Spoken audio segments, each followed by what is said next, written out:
नमस्कार, हम डिम्पल मिश्रा स्वागत करते हैं सबके अपना चैनल भारत लोकगीत पे। आज हम आप सब खातिर लेके आए बने वो अच्छा सा प्यारा सा तिलक के गीत। आप सब ये गीत सुनिए। अगर ये गीत पसंद आए तो लाइक सब्सक्राइब शेयर करें और कमेंट करके बताएं कि ये गीत आप सबके कैसा लगा। अर्चना वाजे उगले, अर्चना वाजे उगले, गगनवा जुरियाए लाल आंगने में उगले। अरे आंगने में उगले हमरो बबुआ दुलरुआए लाल, आंगने में उगले हमरे बबुआ दुलरुआए राम। चौके पर उगी है हमरो बबुआ दुलरुआए राम।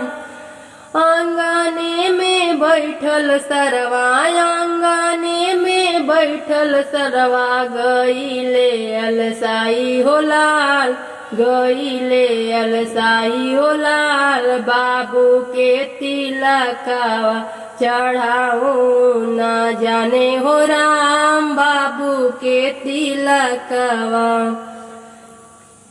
अरे कहाँवा फेंकबो, अरे कहाँवा फेंकबो हम तोहरा थरिया हो राम। कहाँवा फेंकबो हम थरिया परात हो लाल, कहाँवा फेंकबो हम। कहाँवा फेंकबो तोरे कठवत कराई राम, कहाँवा फेंकबो हम कठवत कराई राम।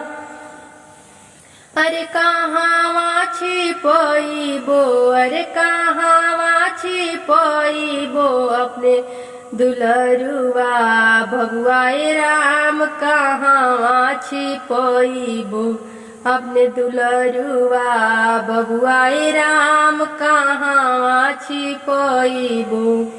आंगने में फेंकब तोरे, आंगने में फेंकब तोरे थरिया परात लाल। दुआरे पर फेंकब तोहरे कठवत कराही लाल, दुआरे पर फेंकब तोहरे।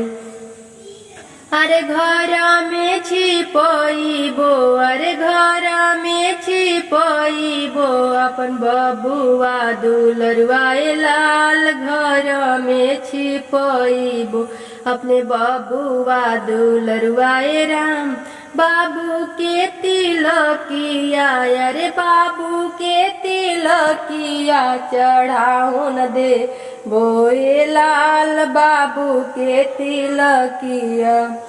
चनावा जे उगले, अरे चनावा जे उगले गगन में आजोरियाए लाल। चौक पर उगले हमरे बबुआ दुलरुआए राम, चौके पर उगले।